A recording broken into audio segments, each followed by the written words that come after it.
Buenas noches, buenos días, buenas tardes, bienvenidas y bienvenidos al cuarto episodio de nuestro podcast de la representatividad a la palabra. Hoy estamos aquí con el honor de presentarles a una invitada genial que nos va a hablar.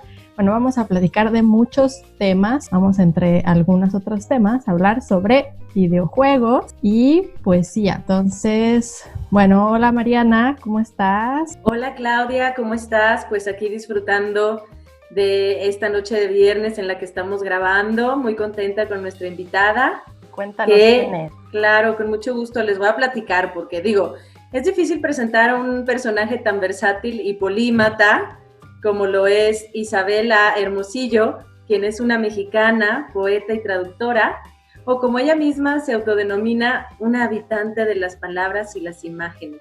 Isabel es una chica, o morra, como ella dice, que no se está en paz.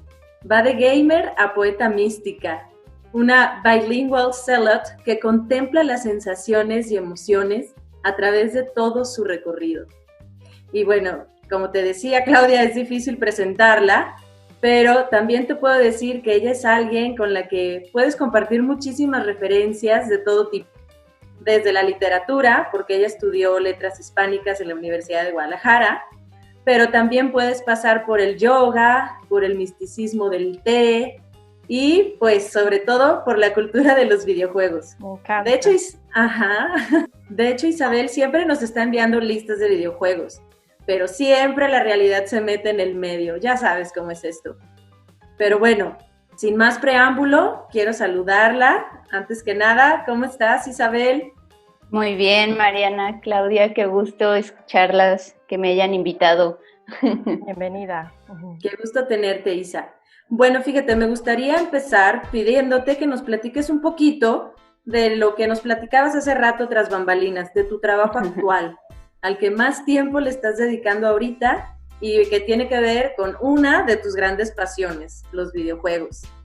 Sí, de hecho, es muy curioso cómo a veces como poetas o escritores o creadores en general, una se lanza como al medio, dice, ok, me gustan los videojuegos y de un día para otro te dicen, ¿quieres ser productor de videojuegos? Y dices, por supuesto, ¿cómo no? Sobre todo cuando, no sé, de pequeño los juegas tanto y a mí que me gusta mucho hablar del viaje en mi poesía, pues para mí fueron mis primeros grandes viajes, ¿no? Aunque eran pixeles y ahora los ves y parecen cajitas de cartón pintadas, la imaginación infantil pues les adquiere todo una dimensión, ¿no? Y además fueron mis maestros de inglés, eso es otra cosa que después vendría en traducción, pero eso es un poco. Entonces trabajas creando videojuegos, pero sabemos por ahí que además de crearlos, tienes toda una producción, digamos una creación, un proyecto de creación poética también. Cuéntanos cómo es, por qué es lo que te hace escribir poesía y en ese mundo tan que pensamos que es ajeno, ¿no? Pero bueno, ya vemos que no.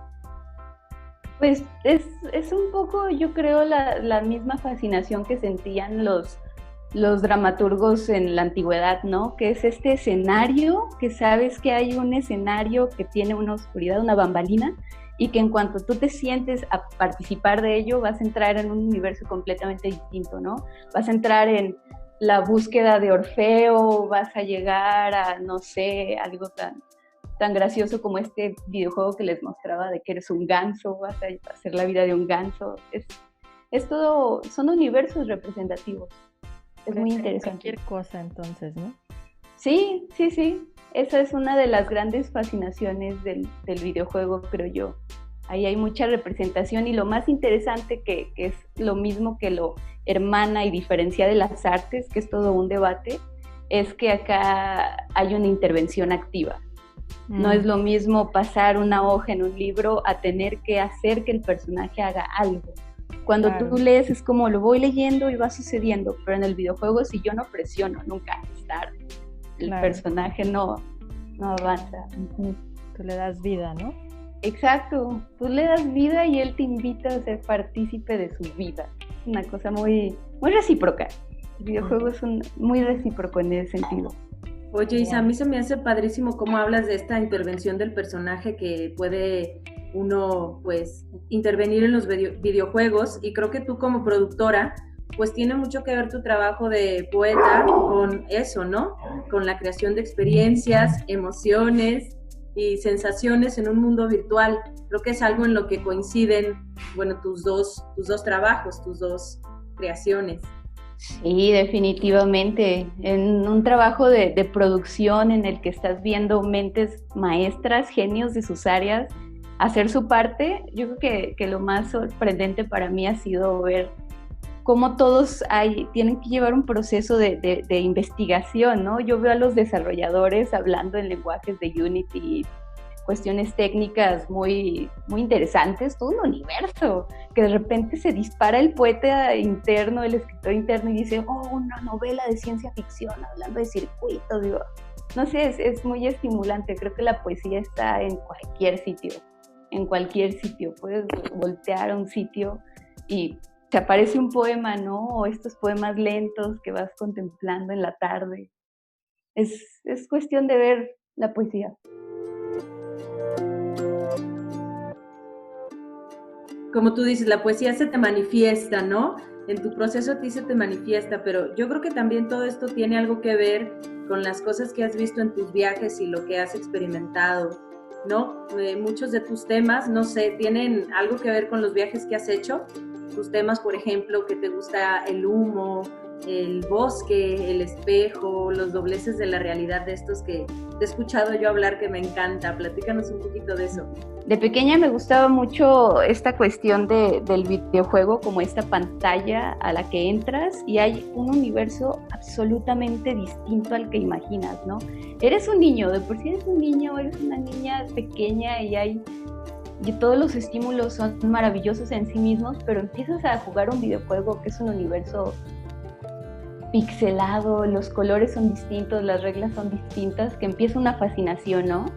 Y ya después, bueno, mis papás siempre fueron muy viajeros, increíblemente viajeros, y yo viajaba en la parte de atrás de la camioneta, que tenía como un techito muy curioso, y me sentía Heidi, la niña de la pradera, y me empecé a fascinar por el viaje, por ver este otro mundo, que es la superrealidad tangible, y que me producía esa misma emoción, esa misma curiosidad, esas ganas de experimentar, de ver, de contemplar. Contemplar es, yo que contemplar llegué con el humo, que comentaba Mariana. El humo es este ser cambiante, que es un poco lo que le sucede a uno cuando viaja, ¿no? Tienes que adaptarte. Adaptarte, pero también te sirve para contemplar, ¿no? Tu trabajo es mucho de contemplar, de sentir, y en un viaje siempre experimentar esas sensaciones nuevas o esos ejercicios de nuevas percepciones, pues a mí se me hace algo súper valioso. Sí, pues curiosamente uno termina en estos viajes de inquietud donde cada vez te vas viendo más lejos. De pequeño estás en el universo del videojuego, que es dentro de tu casa en una pantalla, luego eres más grande, empiezas a salir, después el viaje de la universidad, que es un metaviaje mental y físico, y después los viajes de que te llama el mundo, ¿no? Yo terminé en un monasterio en Katmandú, Nepal, contemplando el humo. O sea, me fui lo más lejos que pude aventar la piedra y me quedé quieta. Y observé que está este humo, ¿no? Nos dedicábamos mucho en el monasterio a hacer pujas, que son un tipo de prácticas de meditación donde caminas con un manojo de inciensos que huelen increíble y estás viendo este humo levantarse. Es una cosa maravillosa. O sea que ahora ya me perdí entre la realidad y lo que era el videojuego. Con Isa es muy fácil que nos pase eso, Claudia. ¿Eso que estás contando es un videojuego o es la realidad? Esa es la realidad, exactamente. Sí, Claudia. Esto es muy curioso porque también pasa eso en el videojuego, ¿sabes? Te quedas tan clavado a veces en la historia. Estoy jugando un videojuego ahora que es una historia de venganza Ajá. Pero el estudio que lo hace un guión teatral increíble, son storytellers. Hablando del humo, les vamos a poner un poema de Isabel que se llama Tengo un enamoramiento con la inasibilidad del humo, hablando de este tema que tanto le apasiona, ¿no? Porque como tú dices, Clau, ya no sabemos si estamos en la realidad o en la fantasía, como es la realidad virtual. Genial, me encanta. Vamos a escucharlo, sí.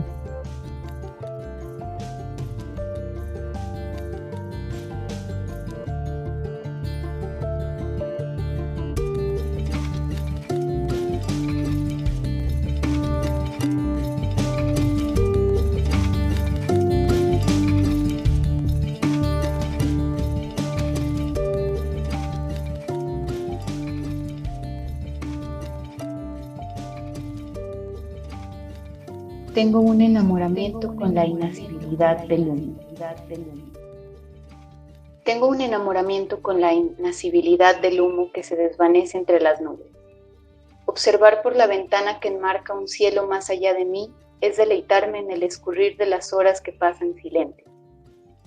Pienso que la lluvia definitivamente influyó en mi estado contemplativo, desde el que observo la danza apenas notoria del árbol.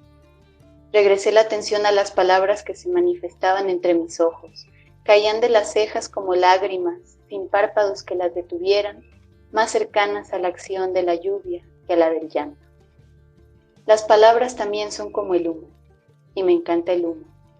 Se va sin más, llevándose algo de ti entre sí, un pedazo de vida, quizá una bruma de riña otrora. No hay humo que sea cortante, como si palabras que te dividen en mucho más que dos. Tan similares y tan distantes, el humo y las palabras, pienso al observar que el árbol ya no danza, ahora que el viento ha cesado su canto. También el silencio hace la música, y lo estático, el movimiento. Es contundente pensar en lo que va y lo que viene, y quizá por eso me gustaría ser una planta sin raíces, así de donde asirse. Simultáneamente, una discurre por las aguas del río que es y jamás vuelve a ser, fluyendo constante. Sin raíces de las cuales nutrirse, hay que recurrir a lo inasible. Tomemos la vida del humo que nos pide algo a cambio. Es un contacto constante con el fuego esto de invocar los diversos humos, la chispa que salta para comenzar el juego de la ignición con la mecha, una raíz nutrida por el aliento de un dragón líquido, un dragón blanco y líquido. Ojalá pudieran ver este fuego aquí conmigo, como el árbol que se asoma más allá de la ventana.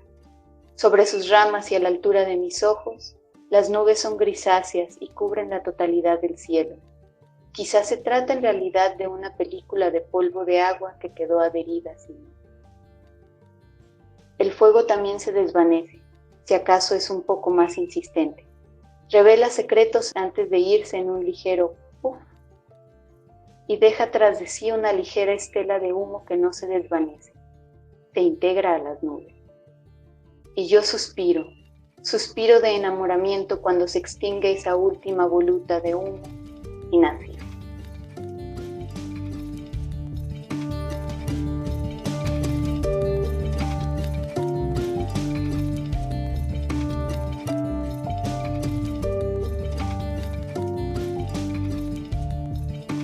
Bueno, y estamos aquí además viajando junto contigo, ¿no? En todo en estos universos reales y virtuales, que además de todo eso también eres perito traductor.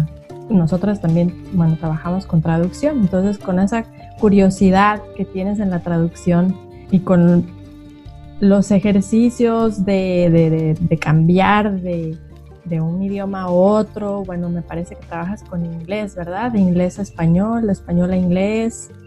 Creo que también escribes un poco en inglés, un poco no, bastante en inglés. Sí. Un mucho.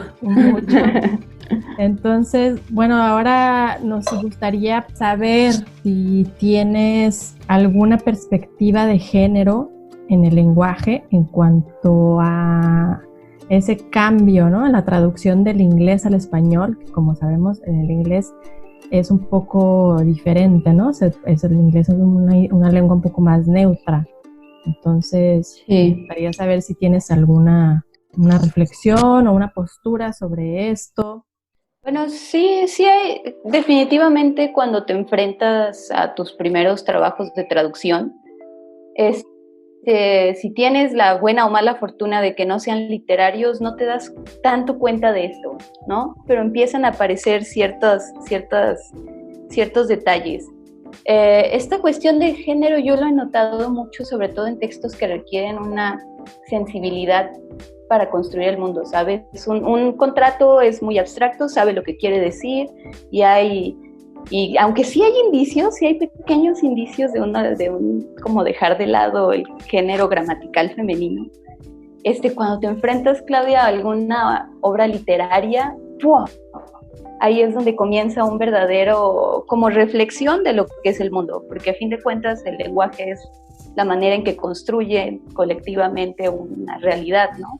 La nombras, es incluso hasta bíblico, ¿no? Y Adán nombró todas las cosas y entonces su mundo se fue haciendo real. Y eso es una de las reflexiones que nunca le advierten a un traductor que va a tener hasta que lo tiene enfrente.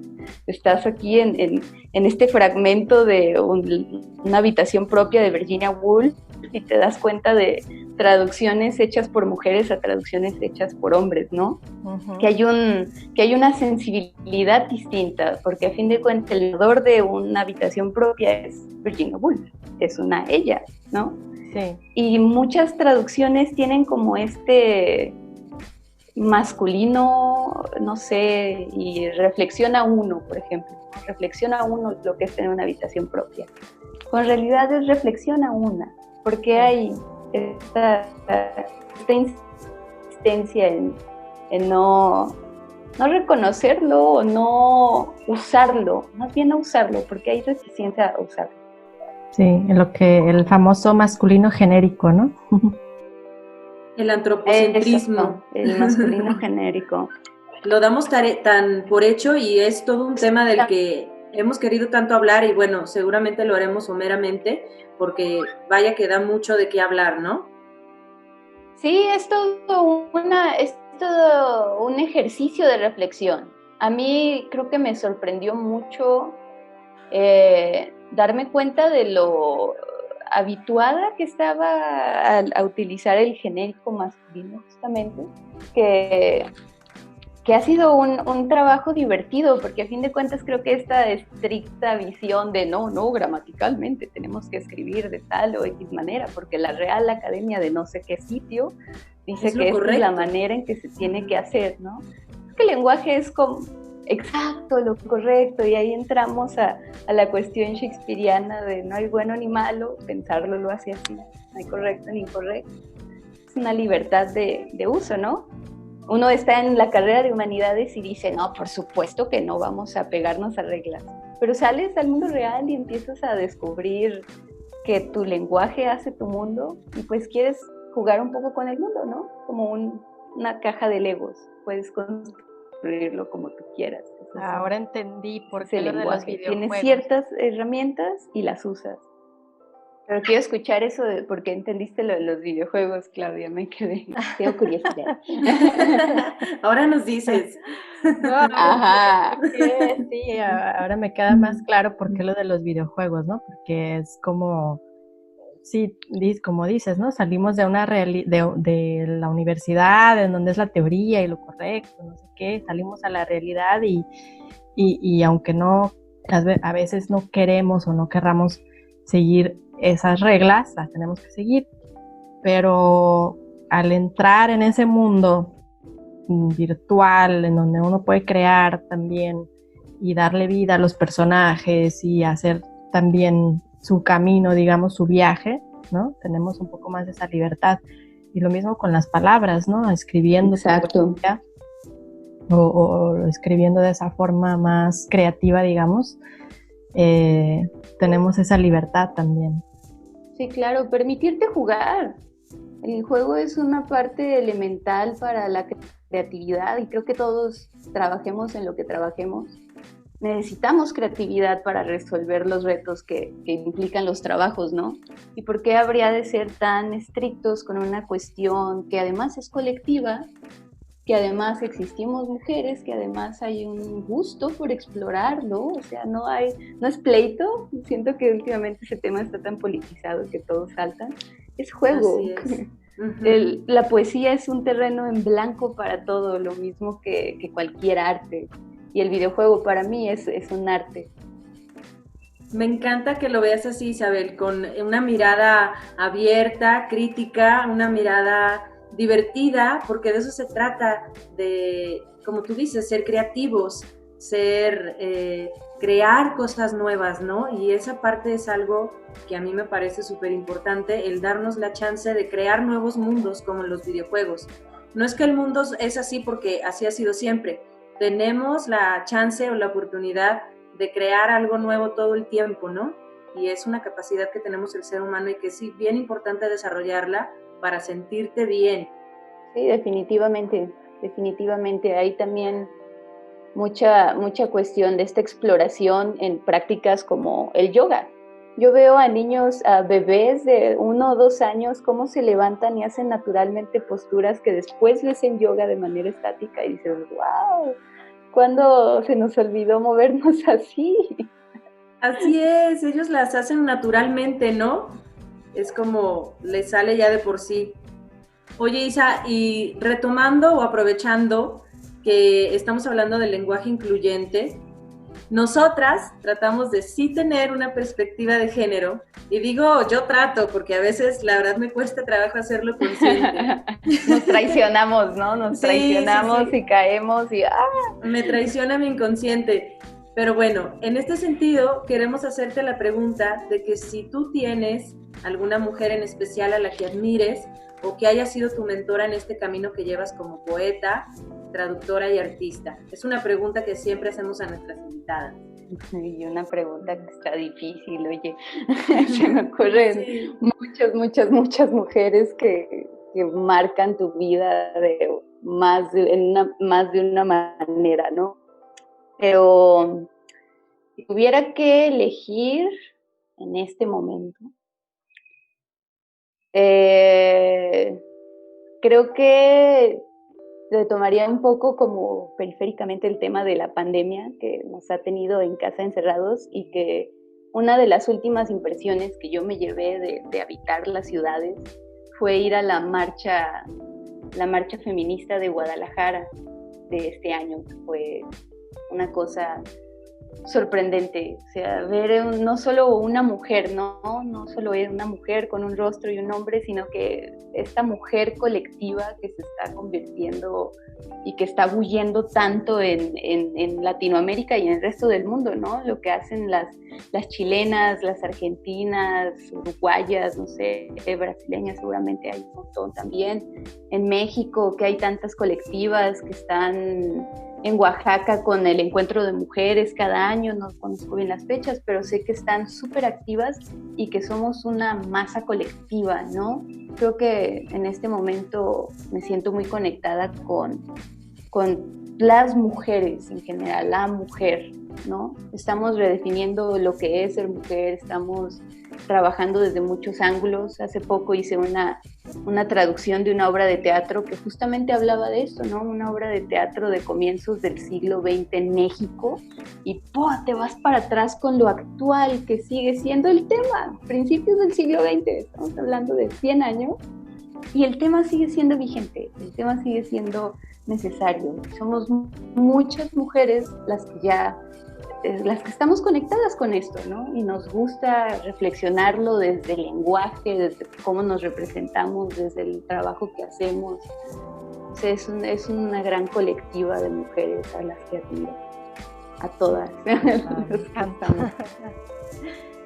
Sí, me encanta que traigas esa cuestión justo de la colectividad, ¿no? Porque, pues, aquí estamos y como dices, redefiniendo también, ¿no? El concepto o la idea de lo que es ser mujer, ¿no? No nada más es una mujer con unas características, sino que también somos muy diversas y con problemas y circunstancias y contextos diversos, pero luchando al fin por tener esa representatividad, ¿no? Y ese lugar. Exacto. Y esa justicia. Exacto, ese lugar, creo que eso es muy importante lo que mencionaste, ese sitio, porque hay esta cuestión de, desde el lenguaje mismo, invisibilizar. A mí una cosa que me llamó mucho la atención, sobre todo en la universidad, me clavé muchísimo con los cómics, ¿no? Entonces era el superhéroe, héroe y piensas en Superman, sí. Y heroína y piensas en una droga, y una fuerte, ¿no? Están estos pequeños detalles de que perro es un animal y perra es una mujer culera, ¿no? O no sé, ponle los adjetivos que quieran. Pero sí hay como este gusto, esta curiosidad, esta necesidad, incluso lo he visto, hay mucha necesidad de nombrar y representar. Claro, pues muy bien, Isabel, estamos ya despidiéndonos. Queremos también despedirnos porque ya estamos escuchando la hora de los grillos que están cantando por ahí. Entonces, la hora de guardarse. Y bueno, desde Jalostotitlán, Jalisco. Desde Jalostotitlán, Jalisco. Ahora te encuentras por allá. Así es, sí, están escuchando grillos salteños. Muy bien. Pero también nos gustaría que nos contaras, o bueno, que le contaras a la gente que nos escuchará, que nos escucha, en dónde te pueden encontrar, en dónde pueden leerte, en dónde pueden saber más de tu trabajo creativo. Cool. Yo publico con cierta regularidad, menos de la que me gustaría, en esta plataforma que se llama Medium. Me pueden encontrar como @isabel.ahermosillo y también en Unsplash, que es un sitio de fotografía que a fin de cuentas es otro tipo de poesía, ¿no? Y en Unsplash me pueden encontrar como @kobayashi_isa. Ahí sale un genial, ya ves, nos faltó otra de tus expresiones, la fotografía. Bien. La imagen. Son los estilos de los haikus, Claudia, son como los pre-haikus. Oye, Isa, ¿es isabel.ahermosillo o isabela.hermosillo? Isabel.ahermosillo. Perfecto. Igual de cualquier manera vamos a dejar todas las ligas aquí en la descripción para por si alguno no tuvo la oportunidad de anotarlo, puedan recurrir a ellas y leer tu trabajo, ¿no? Claro. Y si tienen oportunidad, darse un clavado porque hay unas cosas muy, muy, muy chidas en el trabajo de Isabel y justo hay un libro de haikus que, bueno, nosotras que somos nerds y lingüistas y traductoras nomás poquito, pero bueno, rápido así que nos expliques qué es un haiku porque igual mucha gente de repente no sabe lo que es. Pues haiku es un estilo de poesía representativo de la cultura japonesa. Son micropoemas de 14, no espera, ¿cuántos son? 5, 7, 5, no, sí. De 17 sílabas, perdón, de 17 sílabas, me falló la matemática.